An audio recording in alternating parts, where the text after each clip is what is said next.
Poppy's Playtime is bad.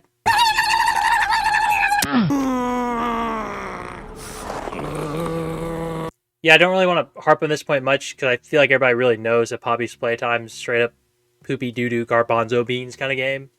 It's just another dollar store FNAF mascot horror game that stumbled its way into the Steam store. Honestly, even outside of the whole controversies and stuff with NFTs and franchise banning, I just think the biggest offense of the game is just being really boring.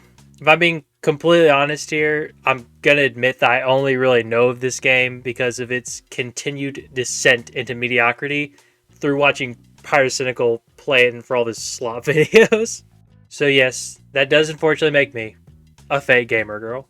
But you want to know that I do like that's, I guess, kind of vaguely similar to Poppy's Playtime?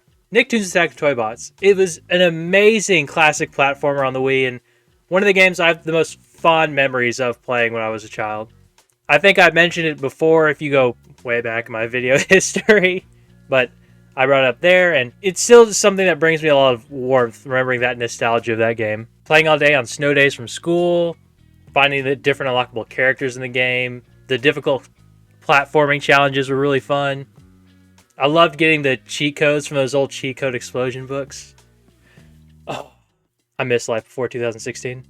But in all seriousness, this is one of legitimately my favorite games of all time, even as just a simple platformer as it is.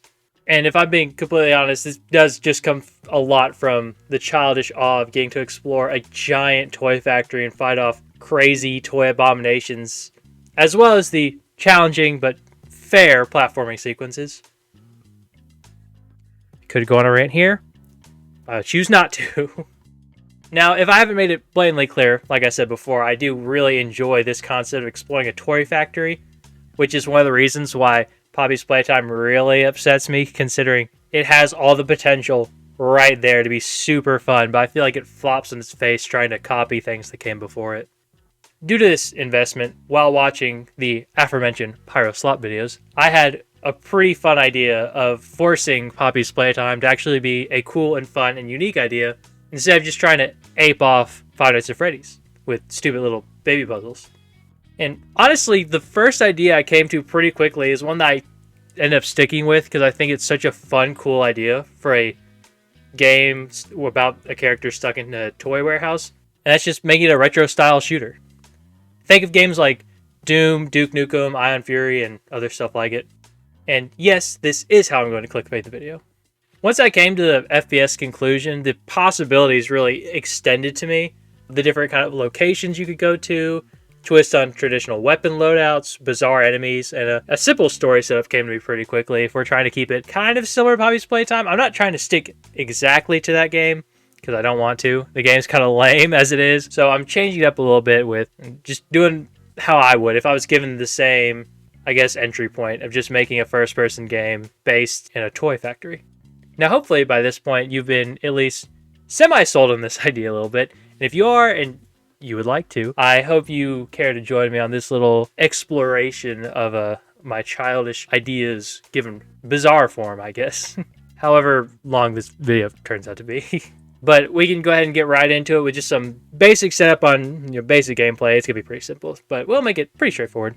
So, all the cards on the table. It's just going to be a straightforward first-person shooter. I want all the crazy stuff to be more based on the different levels and the gimmicks each level would have in the game.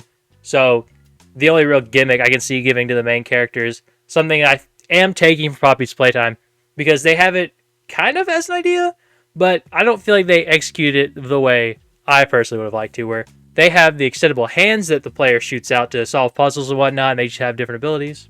I think this is half cool because when I first saw it, my immediate reaction was, oh, Toy Factory, you have a giant sticky hand that you would get for like $50 that you could throw around and stick to things and pull them back.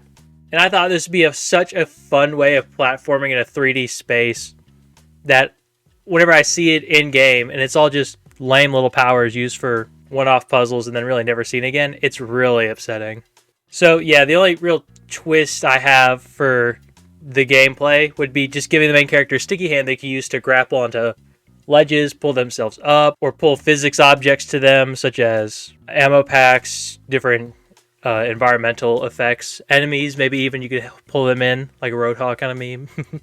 Outside that, I don't have really anything crazy for it. Just some straightforward, I say straightforward, but the weapons we'll get to as the player unlocks them. And just like a basic rundown of the protagonist, I guess, the only thing I could really thank for him is just see him as a nameless, silent mix between the awkward man and blue-collar worker kind of horror game stereotype. I feel like this would be the best way for him to bounce off the story and the environment without needing too much forethought put in, because it is, again, just a stupid, silly little game idea. Plus, a lot of these retro shooters don't have very complicated protagonists. Realistically, he could just be a former employee that got a suspicious message to draw him back to the recently closed down factory. And after arriving and investigating the entryway, he could be dropped down to the tutorial area of the game, the gift shop. Here, in the gift shop of this Willy Wonka-esque factory, the player will hear the voice of the company mascot, Wacko Jacko. It's really the best thing I could think of, honestly. Who would be the main guiding force for the narrative from this point on. This voice could come through one of those phone toys with a face like the one in Toy Story. I think it's just a fun way of getting exposition through a device related to the plot and visual theming of the game. Wacko would just act friendly and surprised to see another child in the factory after all this time. He seems to take pity on the lost child and wants to help see them out of the old factory. So, like any good gaslighter, he arms the lonesome man. Starting here, the player will get a toy gas mask to prevent dust inhalation, and mostly just because I like protagonists that wear gas masks in shooters. And a basic Nerf-style 6-shooter revolver to act as their main firing gun. Nothing fancy with this one outside of the theming and the ammo being Nerf dart packages. For more specifics, having the revolver do headshots might help it be more useful in the long run, since most of the weapons I have planned don't really focus on precise aiming. Also in this area later, you can pick up the large sticky hand I mentioned earlier, and from here on you'll be able to swing around the factory and truly feel like Spider-Man! To better balance the hand so you can't just swing from the entire level around and break the game really, I think surfaces covered in dust would cause the hand to slip off because lay realism.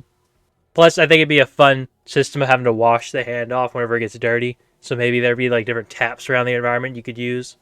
Also, having the hand tied to E would probably be the best way for the control setup, just assuming it'd be like a normal keyboard control, I guess. Now, for the gift shop itself, it could just be structured as a massive toy store where the player would have to navigate aisles and aisles of stuffed animals and other random knickknacks that you'd find in such a location. As the player stalks the halls, they'll soon realize that the various stuffed animals are setting traps for them as they walk around, and after a while, just outright ambush the player from the shelves right next to them. I imagine the small plushies would be pretty weak on their own, but in larger groups could be extremely irritating as they swarm the player. I can't see these having a lot of variations as just being plushies, but halfway through the level, it'd be really cool to see them progressively get more and more fucked up and twisted. I'm far enough in the video, YouTube, I can say that now. This would be the main horror aspect of the game, just seeing toys in the factory get twisted by the passage of time and experimentation.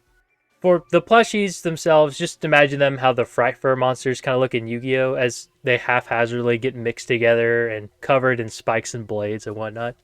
Plus, it's one of my favorite decks on a visual level. The boss of this section would play a lot on this kind of idea, because I figured it'd be really fun to make it a masher vendor machine that can pick up defeated plushies and reconstitute them together with bladed weapons and whatnot. I could see it mostly just being a very basic fight where you kind of run around an arena trying to shoot down while it picks up the stuffed animals you defeat, reconstituting them, like I said, into bigger forms.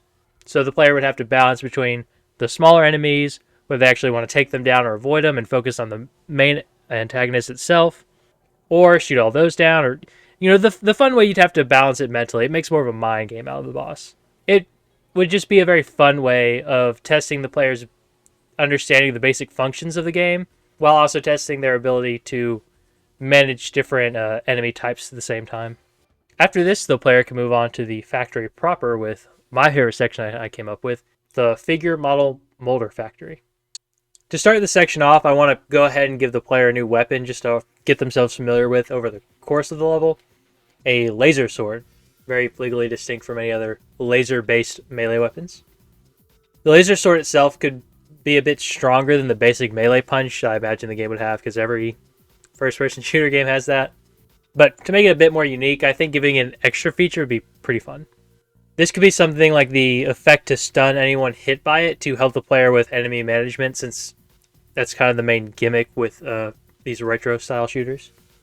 This could be tied to a battery system that depletes as you use the sword, but it could be slowly recharged while it's not in use.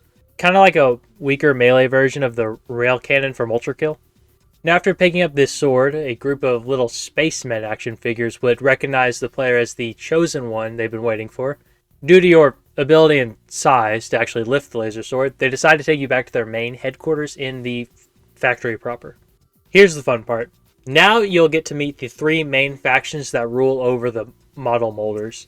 The Cosmic Fighters, a space military group, Hero Champions, a team of various superheroes, and Cave Masters, a tribe of cavemen that use dinosaurs for war. Any ties to any real-life properties? Completely coincidental. This area is a little weird for a game of this genre since it's more based on a social element than a continuous combat area. Here the player can explore the area and communicate with the three tribes to decide which one they actually want to side with in their ongoing conflict to take complete control over the Master Molder. Given this convoluted kind of concept, it's really hard to determine how much I want to go into it and how much I want to be realistic, saying it might not work for like a realistic, like, I guess, indie, kind of like a development time or budget or whatever. So as much as I would like each tribe to play out differently, depending on how you side with them, I think it might be a bit difficult, like I said. So I'm going to have it kind of play out fairly similarly, mostly because, like I said, the development thing and to keep the story going in the same direction. Just bear with me, it's going to be kind of samey-same for most of them, but yeah, you'll see. After getting to speak to all the tribes and maybe doing little combat trials for each of them to kind of prove yourself, the tribe you pick to side with will ask you to not make the decision public to any of the other ones, and inform you that it would probably be best if you got as much information from the other tribes as possible before going to like the final conflict. From this point, it'll be mostly up to the player on how they want to conclude this war. During the information gathering phase, if they let it be known that they're siding with one tribe, the other two will launch an attack on your chosen faction immediately. But if you just tell your chosen leader to go ahead and start the war, you can go ahead and start it there. So it'll be a way of you kind of choosing your own difficulty, whether you want your base to get jumped or if you want to jump the enemy base. It's kind of make it a little easier on you. Now, the final fight itself is mostly just a big open war between the three factions, ending with the bosses of each side coming out in big mechs or vehicles of their choosing. Here, the player will mostly just act as kind of like a major player in a conflict. So it'd be like a really fun way of kind of making this a more tactical approach. So imagine instead of just being like a grunt soldier, you're now effectively the Warhammer 40k equivalent of like a dreadnought to these guys. After all the fighting is set down, the player's chosen tribes take control of the Master Molder, and the player is actually allowed to move on from here. But before moving on, I wanted the player to gain a little special, unique reward, depending on the faction they chose. Now, to keep it a little bit more realistic, they're all going to give you a suit of armor from the Molder, but each one will give you a different set of abilities. The Cosmic Fighter's armor would give you a double jump, the Hero Champion's armor would give you more HP, and the Cave Masters could give a higher movement speed and cause your melee attacks to do a little bit more damage. Now, moving on from there, you actually move into a rest area for the previous workers, and something that may be a little bit more common, I guess, less fantastical. The abandoned cafeteria. Now, to make up for the bizarre social elements I kind of wanted to include for the figure section, this is going to be a much more solely combat-focused base area. With it being a large cafeteria of the factory, I figured it'd be a really good place to just throw a bunch of enemies and tell the player to have fun. It's going to be a more lonesome area, very familiar to many of my fellow gamers out there. This stage would lack any friendly NPCs. I imagine even Wacko would kind of like leave the player on their own after telling them the main mission, which would be to go on towards the head kitchen, as it would be the next closest stop to the exit of the factory. For this section, it could be a mix of walking through cramped, specialized sub-kitchens and open layout eating areas.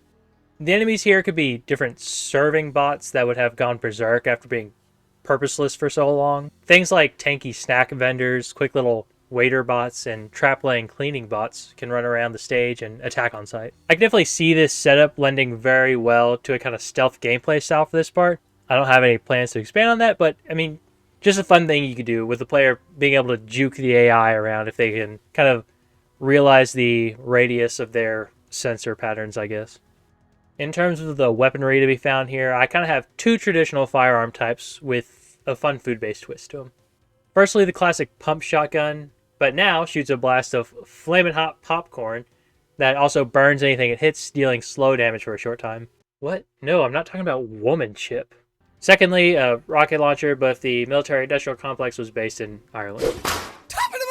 This potato launcher can be a fun play on how it would realistically work, with each spud round dealing only a decent amount of damage, but can knock any enemy it hits all the way back to Dublin. Both of these weapons use food items, popcorn and potatoes obviously. So in this level, ammo will be very plentiful, but afterwards it'll become more scarce. I figure this would be a great way of letting the player get used to how these weapons work and see how they want to incorporate it into their playstyle. Now with the properly upgraded arsenal, the player can challenge the boss of this area, the Lunch Lady bot. The Lunch Lady herself is incredibly tanky, much like the average southern woman past the age of 34. She can change out her arms for various types of weaponry, a grease hose, tater-tot Gatling gun, pizza buzzsaw, and other flavorful weapons. This fight could play out more like a bullet hell, with the Lunch Lady laying out traps of grease for the player to slip on while spamming them with quick tater-tot fire. Even getting in close to her would result in her switching to the heavily damaging pizza buzzsaws, so the player would have to play really smart and fast on their feet. Now, after taking out the most stable fast food worker in America, the player can move on to the next section of the factory. This is the main storage / play area of the factory that's broken up into the next 3 areas, starting with Boardlandia. Now, if your favorite Batman villain is the Riddler, then I think you're going to enjoy some aspects of this section, unless it's the trophy hunting. Here in Boardlandia, many forms of board and tabletop games have been made up in a life-size scale, with the rules being strictly enforced by the king. Shortly after entering the area itself, the player would be accosted by guards and taken to the king himself, which would force him to stand trial. The king is actually a real young man, like a human being, that acts extremely erratically. Imagine the Queen of Hearts from Alice in Wonderland if they were pretty much a homeless guy. The king is a kid who is actually stuck here for all this time and has become obsessed with enforcing the different rules of the various games in this area, or his kingdom as he calls it, and enjoys forcing people to play his games and his rule sets. After getting all their weapons confiscated and locked up, the player is visited by Wacko again, who unlocks the doors and gives you a set of knife-tipped throwing cards to act as your next weapon. The throwing cards can be thrown very quickly, but deals less damage than the revolver. These could also be used to activate physics objects like switches and buttons at long range. These are essentially just a good tool for puzzle solving, which is going to be this storage area's main gimmick. After freeing you, Wacko, through a speaker system, would scold you for being foolish enough to get caught and that he has too much riding on this. He also informs the player that the key needed to move on is held by the king himself. Now, having escaped their cage, the player can maneuver through the cramped, guarded dungeon in a short section where stealth would be incentivized to sneak your way out. After getting out to the throne room and confronting the king, he will seek to make a deal with the player. The king has a series of games for the player to complete before he'll reward him with the hidden key that he needs. The games really could be anything. I'm kind of torn between making complex minigames or simple interactions, so I try to find a nice little middle ground, but if you have any ideas, I'd love to hear them in the comments below. For our first game, I'd like to see a straight-up board game that you could play on life-size scale. This game can be based on who gets to the center first, and the player can only move based on a die roll with some special spaces. Now, the fun part would be that the player can choose to either A, play the game as intended, or B, break the rules and rush to the center where the king will unleash a bunch of enemies in the arena. Either way, beating the game normally through just luck will let you move on to the next section, as well as cheating, getting your way to the front, and then killing off all the enemies he sends your way. Either way, moving on to the next section. The next game could be a mock house raid in the flavor of a chess game, kind of like Rainbow Six if you didn't have to sweat. The player could be given some kind of NPC allies that'll work independently, and this would allow the player to have some more free options. The players could use their AI teammates to help raid the house with them, or just simply wait outside until their teammates take care of everything and then just pick off any stragglers still inside. After this, the final fight could be a classic big boss encounter with the player stuck in a coliseum with the king's chosen champion and just a big straightforward fight. Now, after beating all 3 of the king's games, he would childishly refuse to hand over the key and sick the guards on you. This is just a big mob fight to cap off the area. Here the player can choose to take out the king or just take the keys and run. So which way, Western man, did the king win the lottery? Now, after possibly killing the only other human in this facility, the player gets to move on to the next storage area, which is going to be similar to an amusement park again, and one many of you man-children, like myself, may be familiar with.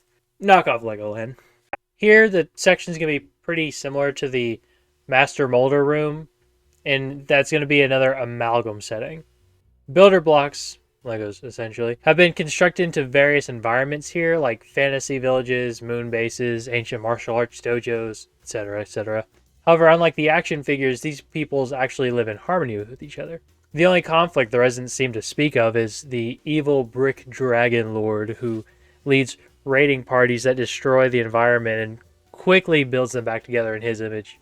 This stage is mostly just a fun way of showing off different kinds of environments, which culminates in a big old boss battle with a Lego dragon. Getting to interact with the NPCs here could also be a really fun form of world building and context for later decisions.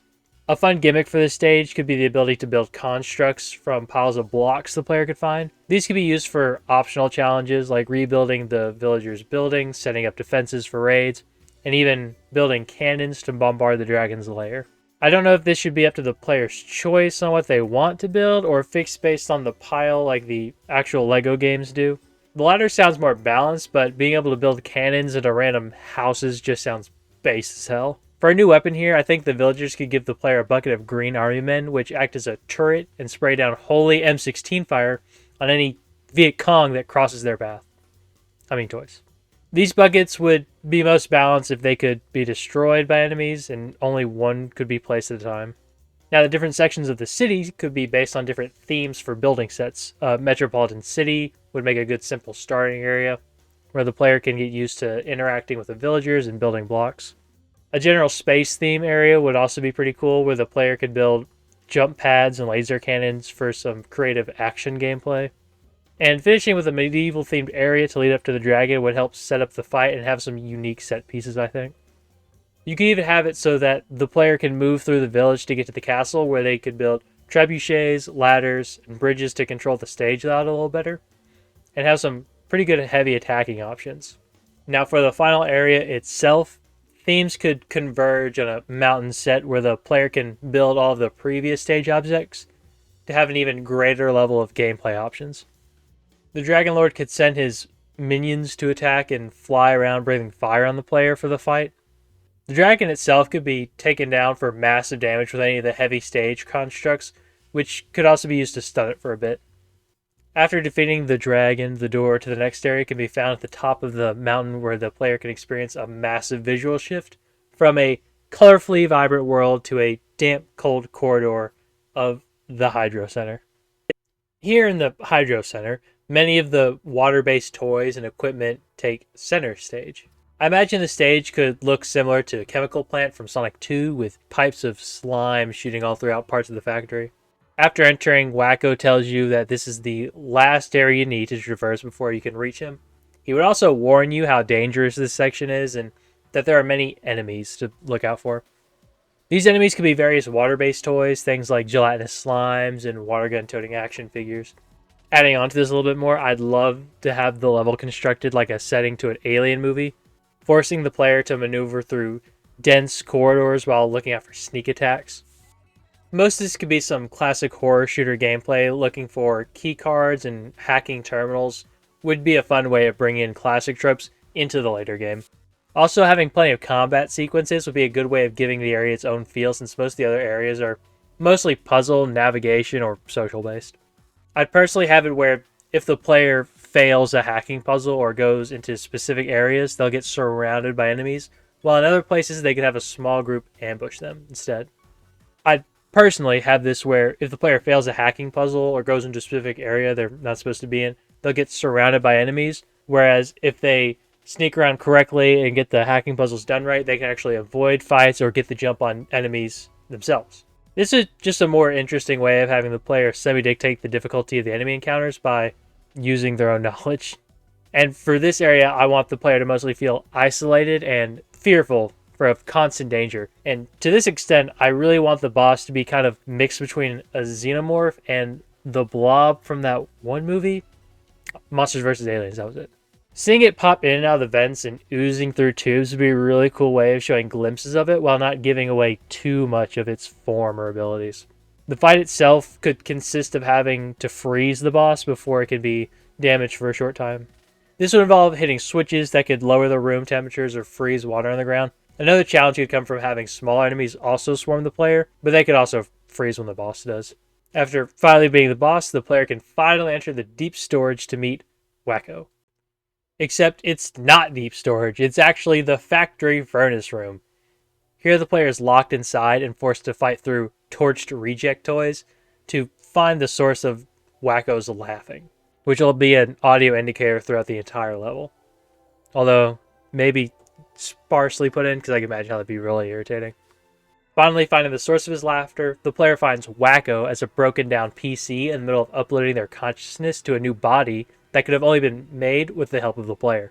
This new body is made of mechanical parts from different parts of the facility and molds from the master molder room that was only able to get to Wacko after you opened up the furnace room, leading a direct connection to him. Here, Wacko also unveils that he's actually an AI recreation of your previous employer, the CEO of the toy company. This would have been hinted at you through messages from the higher-ups left in each area of the factory, which could be a fun way of collecting little messages across the game.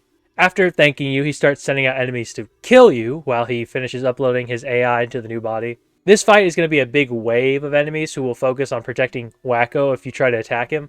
Halfway through, he can even bring back the masher vendor to test how far the player has truly progressed. When all the enemies have been taken out, Wacko will fully merge into his new body and will start the final boss battle of the game. I think having him act as a really strong close-range fighter, similar to Minos Prime from Ultra Kill, would be a really cool way of differentiating him from the normal boss encounters. He can mostly use big punching attacks, but also have some projectiles to help range out the player if they try to just stay away. Perhaps you can pick up defeated enemies and throw them at the player to play on some ham-fisted symbolism.